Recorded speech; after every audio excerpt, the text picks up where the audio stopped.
2025 की तैयारी के लिए बहुत ही महत्वपूर्ण पिछले साल के जीके जीएस के प्रश्नों को देखते हैं। मैं आपको बता दूं कि इस सीरीज में मैंने करेंट अफेयर्स को भी इंक्लूड किया है, जो कि आगामी एग्जाम की दृष्टि से काफ़ी महत्वपूर्ण होंगे। ये जो प्रश्न सिलेक्टेड हैं वह रेलवे द्वारा कभी न कभी पिछले साल में पूछे गए प्रश्न हैं, तो इन प्रश्नों को करना आपके लिए बेहद ही ज़रूरी है। देखिए, अगर इनमें से किसी भी प्रश्न का उत्तर अगर आपको पता है तो आप ज़रूर कमेंट कीजिएगा।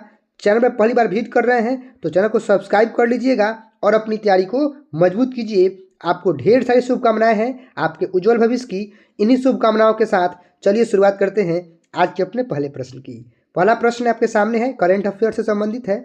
ये भी काफ़ी महत्वपूर्ण है, आने वाले एग्जाम में पूछा जा सकता है, इसलिए आप इसको जरूर तैयार कर लीजिएगा, जरूर याद कर लीजिएगा। आइए शुरू करते हैं। G20 शिखर सम्मेलन 2023 की मेजबानी किसने की? ऑप्शंस हैं भारत, चीन, अमेरिका या फिर फ्रांस। तो G20 शिखर सम्मेलन अपने देश में ही हुआ है और सही उत्तर भारत होगा। सही उत्तर ऑप्शन ए होगा, नई दिल्ली में हुआ था। आगे चलेंगे, प्रश्न संख्या 2 है, चंद्रयान 3 का प्रक्षेपण किस वर्ष हुआ है? ये भी प्रश्न आपसे पूछा जा सकता है, वेरी वेरी इंपॉर्टेंट है, जरूर याद कर लीजिए। चंद्रयान 3 का जो प्रक्षेपण है वह किस वर्ष हुआ था, ऐसा प्रश्न हमसे पूछा जा रहा है। 2021 में, 2022 में, 2023 में या फिर 2024 में? तो देखिए, सही उत्तर होगा ऑप्शन सी, 2023 में। सही उत्तर ऑप्शन सी होगा। चलिए आगे चलेंगे, प्रश्न संख्या 3 के साथ। भारत का सबसे बड़ा सौर ऊर्जा पार्क धोलारा सोलर पार्क किस राज्य में स्थित है? ऑप्शंस हैं राजस्थान, गुजरात, मध्य प्रदेश या फिर कर्नाटक। तो इस प्रश्न का सही उत्तर ऑप्शन बी होगा, गुजरात में स्थित है। 3 का सही उत्तर ऑप्शन बी लगाइए। चलिए आगे चलेंगे, अगला प्रश्न आपके सामने है, सिंधु घाटी सभ्यता में धोलावीरा किस राज्य में स्थित है? अच्छा प्रश्न है और यह प्रश्न आपसे पूछा जा सकता है, इसीलिए इसको जरूर तैयार कर लीजिए। ऑप्शंस है राजस्थान में, गुजरात में, हरियाणा में या फिर पंजाब में। तो देखिए, जो धोलावीरा है वह स्थित है गुजरात में। सही उत्तर 4 का ऑप्शन भी होगा। चलिए आगे चलेंगे, विश्व पर्यावरण दिवस 2024 की थीम क्या थी? बहुत अच्छा प्रश्न है, यह प्रश्न आपसे एग्जाम में बिल्कुल पूछा जा सकता है, जरूर इसको तैयार कर लीजिएगा। और ऐसे प्रश्नों को करने के लिए, अपनी तैयारी को मजबूत करने के लिए, जो चैनल आपके साथ कदम कदम पे खड़ा है उसको जरूर सब्सक्राइब कीजिए, जरूर सब्सक्राइब कीजिए। और इस प्रश्न का उत्तर खोजेंगे, प्लास्टिक प्रदूषण समाप्त करें, हरित ऊर्जा को बढ़ावा दें, वनों की रक्षा करें या फिर जलवायु परिवर्तन को रोकें। तो देखिए, जो विश्व पर्यावरण दिवस 2024 था उसका जो थीम था वह था प्लास्टिक प्रदूषण को समाप्त करें। सही उत्तर 5 का ऑप्शन ए होगा। वेरी वेरी इंपॉर्टेंट क्वेश्चन है, आने वाले परीक्षा में आपसे पूछा जा सकता है। चलिए, किस वेद को संगीत का स्रोत या फिर संगीत का जनक कहा जाता है, ऐसा प्रश्न हमसे पूछा जा रहा है। तो ऑप्शंस हैं ऋग्वेद, यजुर्वेद, सामवेद या फिर अथर्ववेद। बहुत अच्छा प्रश्न है और 100 से संगीत और 100 से सामवेद रिलेट कीजिए और सही उत्तर ऑप्शन सी को लगाइए। मैं आपको बता दूं कि सबसे प्राचीन वेद, सबसे पुराना वेद ऋग्वेद है और सबसे बाद का वेद अथर्ववेद है। यजुर्वेद इसमें यज्ञ से संबंधित कर्मकांड है और सामवेद में संगीत से संबंधित है। ठीक है, इस बात को आप नोट कर लीजिएगा और बहुत ही महत्वपूर्ण प्रश्न है, जरूर तैयार कर लीजिएगा। आगे चलेंगे, अशोक का धम्म किसके प्रचार के लिए प्रसिद्ध था? देखिए, जो सम्राट अशोक थे वह बौद्ध धर्म को ही ज़्यादा महत्व दिए हैं और उन्हीं का प्रचार प्रसार किए हैं। इस प्रश्न का सही उत्तर ऑप्शन सी होगा। 7 का सही उत्तर ऑप्शन सी होगा। आगे चलेंगे 8 के साथ। 1857 के विद्रोह का नेतृत्व दिल्ली में किसने किया था? बहुत अच्छा प्रश्न है। 1857 की जो क्रांति है उसकी शुरुआत सबसे पहले मेरठ से हुई थी और यह प्रश्न हमसे पूछ रहा है कि दिल्ली में इसका नेतृत्व किसने किया था। तो ऑप्शंस आपके सामने हैं, झांसी की रानी, नाना साहब, बहादुर शाह जफर या फिर तात्या टोपे। तो बिल्कुल इस प्रश्न का सही उत्तर ऑप्शन सी होगा, बहादुर शाह जफर। सही उत्तर ऑप्शन सी को लगाइए। आगे चलेंगे, महात्मा गांधी ने दांडी मार्च की शुरुआत कब की थी? बहुत अच्छा प्रश्न है। 1919 में, 1929 में, 1930 में या फिर 1935 में? तो देखिए, गांधी जी जो दांडी यात्रा किए थे नमक कर के विरोध में, वह 1930 में शुरू किए थे। सही उत्तर 9 का ऑप्शन सी होगा। वेरी वेरी इंपॉर्टेंट क्वेश्चन है, जरूर इसको तैयार कर लीजिए, आपके एग्जाम की दृष्टि से बेहद खास प्रश्न है। चलिए, भारतीय राष्ट्रीय कांग्रेस के 1929 के लाहौर अधिवेशन में किस प्रस्ताव को पारित किया गया? बहुत अच्छा प्रश्न है। यह प्रश्न देख लीजिए, दो बातों को इंडिकेट करता है कि 1929 का जो भारतीय राष्ट्रीय कांग्रेस का अधिवेशन था वो कहाँ हुआ था? लाहौर में हुआ था। और उसकी मांग क्या थी, उसमें किस प्रस्ताव को पारित किया गया था, ऐसा प्रश्न हमसे पूछा जा रहा है। तो बिल्कुल पूर्ण स्वराज की मांग की गई थी। सही उत्तर 10 का ऑप्शन ए होगा। चलिए आगे चलेंगे 11 नंबर के साथ। भारत में पहली यात्री ट्रेन कब चली थी, ऐसा प्रश्न हमसे पूछा जा रहा है। ऑप्शंस है 1843, 1853, 1863 या फिर 1873। तो अपने देश में 1853 में ही सबसे पहली यात्री ट्रेन चली थी। 11 का सही उत्तर ऑप्शन बी होगा। चलिए आगे चलेंगे। भारतीय रेलवे का कुल कितने जोन है, मतलब भारतीय रेलवे को कुल कितने जोनों में बांटा गया है, ऐसा प्रश्न हमसे पूछा जा रहा है। ऑप्शंस है 15, 17, 18 या फिर 20 जोन। तो देखिए, अपने रेलवे को कुल 18 जोन में बांटा गया है। बहुत ही महत्वपूर्ण सवाल है, इसको जरूर तैयार कर लीजिएगा, जरूर याद कर लीजिएगा।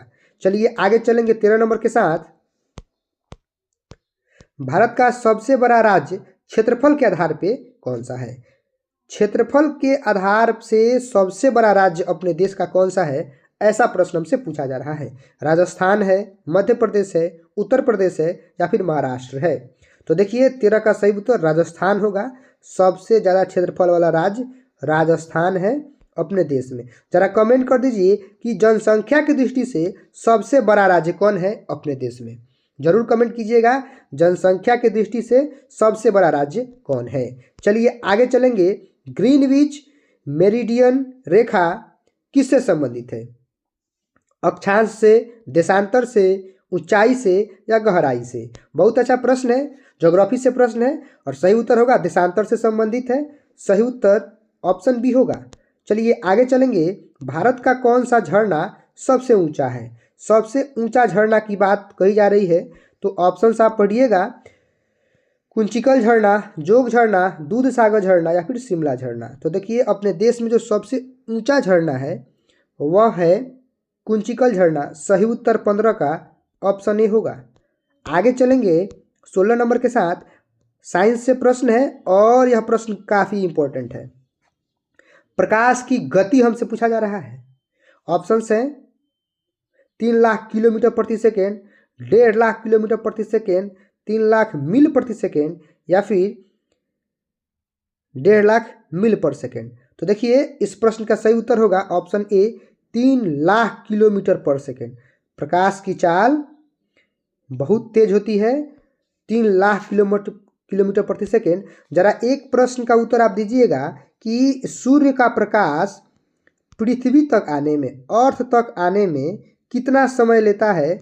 इस प्रश्न का जरूर आप जवाब दीजिएगा कि सूर्य के प्रकाश को अपने पृथ्वी तक आने में कितना टाइम लगता है। जरूर कमेंट कीजिएगा, यह भी प्रश्न काफ़ी इंपॉर्टेंट है। चलिए, मानव शरीर में रक्त का शुद्धिकरण कौन सा अंग करता है? अपने शरीर में रक्त को फिल्टर करने का काम कौन सा अंग करता है? तो वो करता है गुर्दा। सही उत्तर 17 का ऑप्शन सी होगा। चलिए आगे चलेंगे। ओजोन परत पृथ्वी को किससे बचाती है? देखिए, ऑक्सीजन के 3 अणु मिलकर ओजोन परत का निर्माण करते हैं। तो सबसे पहले तो ओजोन का सूत्र आप अनुसूत्र तैयार कर लीजिए, O3 होता है। और ये जो ओजोन परत होता है वह वायुमंडल के ऊपर होता है और सूर्य से आने वाली हानिकारक पराबैंगनी विकिरण को ही रोकता है। हालांकि आजकल जो क्लोरोफ्लोरोकार्बन्स हैं वह इस परत को नष्ट कर रहे हैं, जिसका कुप्रभाव देखने को मिल रहा है। तो इस प्रश्न का सही उत्तर ऑप्शन बी लगाइएगा कि पराबैंगनी विकिरण से ही ओजोन परत हमारी रक्षा करती है और इस पराबैंगनी विकिरण को क्लोरोफ्लोरोकार्बन्स नष्ट करते जा रहे हैं। ये भी प्रश्न महत्वपूर्ण है, जरूर याद कीजिएगा। चैनल को सब्सक्राइब कीजिए, अपनी तैयारी को मजबूत कीजिए और इस बार सिलेक्शन जरूर आपको लेना है। कंप्यूटर का मस्तिष्क किसे कहा जाता है? बहुत अच्छा प्रश्न है। कीबोर्ड को, मॉनिटर को, हार्ड डिस्क को या फिर सीपीयू को? तो बिल्कुल सेंट्रल प्रोसेसिंग यूनिट को ही कंप्यूटर का मस्तिष्क कहा जाता है। जरा आप जरूर कमेंट कीजिए कि कंप्यूटर का पिता किसे कहा जाता है, कंप्यूटर का फादर किसे कहा जाता है, ये प्रश्न आप कमेंट कर दीजिए। चलिए आगे चलेंगे। जापान की राजधानी क्या है, ये प्रश्न हमसे पूछा जा रहा है। बीजिंग है, सियोल है, टोक्यो है या फिर बैंकॉक है? बहुत अच्छा प्रश्न है और जापान की राजधानी टोक्यो है। सही उत्तर ऑप्शन सी होगा। चलिए आगे चलेंगे 21 नंबर के साथ। केंद्रीय बजट 2025-26 में भारतीय रेलवे के लिए कितनी राशि आवंटित की? वेरी वेरी वेरी वेरी, जितना बोल दे उस भी कम है। इंपॉर्टेंट क्वेश्चन है क्योंकि बजट से प्रश्न तो आएंगे और करेंट अफेयर्स से भी ये प्रश्न हो गया। और सबसे बड़ी बात है कि अपने आरआरबी से संबंधित प्रश्न है, तो इसको तो आपको जरूर क्लियर करना होगा, जरूर याद करना होगा, चाहे कुछ भी हो। ऑप्शन है 2 लाख करोड़, 2.46 लाख करोड़, 2.64 लाख करोड़ या फिर 1.8 लाख करोड़। देखिए इसका सही उत्तर 21 का ऑप्शन सी होगा, 2.64 लाख करोड़। अब देखिए कन्फ्यूजन के लिए 4-6 किया है, नहीं इसको नहीं करना है, आपको 6-4 को करना है। सही उत्तर 2.64 लाख करोड़ होगा। इसको हर हाल में याद कर लीजिए और लगा लीजिए, वेरी वेरी इंपॉर्टेंट क्वेश्चन है जो कि आपके आने वाले एग्जाम में पूछा जा सकता है। चलिए आगे चलेंगे। भारतीय संविधान को तैयार करने में कितना समय लगा था? बहुत अच्छा प्रश्न है और ऑप्शंस भी आपके सामने हैं। चलिए कमेंट कीजिए और मैं बताता हूँ। 2 वर्ष, 11 माह, 18 दिन और जोड़ लीजिए 6 घंटे, टोटल जोड़ लीजिए कि अपने संविधान को तैयार करने में 2 वर्ष, 11 माह और 18 दिन 6 घंटे का समय लगा था। अच्छा प्रश्न है, जरूर तैयार कीजिएगा। आगे चलेंगे। पंजाबी भाषा किस लिपि में लिखी जाती है? देवनागरी, गुरुमुखी, रोमन या फिर तमिल? तो देखिए जो अपनी पंजाबी भाषा है वह लिखी जाती है गुरुमुखी लिपि में। सही उत्तर 23 का ऑप्शन बी होगा। चलिए आगे चलेंगे। नीति आयोग की स्थापना कब हुई थी? अपने देश में नीति आयोग की स्थापना कब हुई थी, ऐसा प्रश्न हमसे पूछा जा रहा है। 2014 में, 2015 में, 2016 में या फिर 2017 में? तो देखिए नीति आयोग की स्थापना 2015 में हुई थी। 24 का सही उत्तर ऑप्शन बी होगा। देखिए इसमें कुल 30 प्रश्न है और 30 में कितना उत्तर आप सही कर पाए हैं जरूर कमेंट कीजिएगा, इससे आपकी तैयारी की जांच हो जाएगी। चलिए आगे चलेंगे। राष्ट्रीय ध्वज का डिजाइन किसने तैयार किया? बहुत अच्छा प्रश्न है।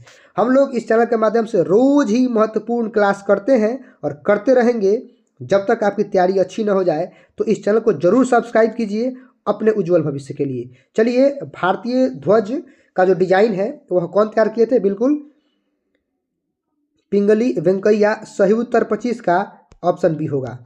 आगे चलेंगे 26 के साथ। राष्ट्रीय विज्ञान दिवस कब मनाया जाता है? तो ऑप्शन है 28 फरवरी, 15 अगस्त, 5 सितंबर या 10 जनवरी। तो देखिए जो राष्ट्रीय विज्ञान दिवस है वह मनाया जाता है 28 फरवरी को। बेहद ही खास प्रश्न है। सही उत्तर 26 का ऑप्शन ए होगा। चलिए आगे चलेंगे। भारत रत्न से सम्मानित होने वाली पहली महिला कौन थी? बहुत अच्छा प्रश्न है। ऑप्शंस भी आपके सामने हैं। इंदिरा गांधी, मदर टेरेसा, सरोजिनी नायडू या फिर एम.एस. सुब्बुलक्ष्मी? तो देखिए इंदिरा गांधी को ही सबसे पहले, मतलब ऐसी महिला है जिसको सबसे पहले भारत रत्न दिया गया। सही उत्तर 27 का ऑप्शन ए होगा। चलिए आगे चलेंगे। भारत में सबसे लंबी नदी कौन सी है? ऑप्शंस आपके सामने हैं। ब्रह्मपुत्र, गंगा, यमुना या फिर गोदावरी? तो देखिए गंगा नदी ही भारत में सबसे लंबी नदी है। जरा कमेंट कीजिए कि इसकी लंबाई कितनी है। ठीक है, आगे चलेंगे। भारत का पहला परमाणु परीक्षण कहाँ किया गया था? पोखरण में, मुंबई में, चंद्रपुर में या फिर बेंगलोर में? तो देखिए जो पहला परमाणु परीक्षण था वह पोखरण में किया गया था। सही उत्तर 29 का ऑप्शन ए होगा। आज के लिए आखिरी प्रश्न आपके सामने है।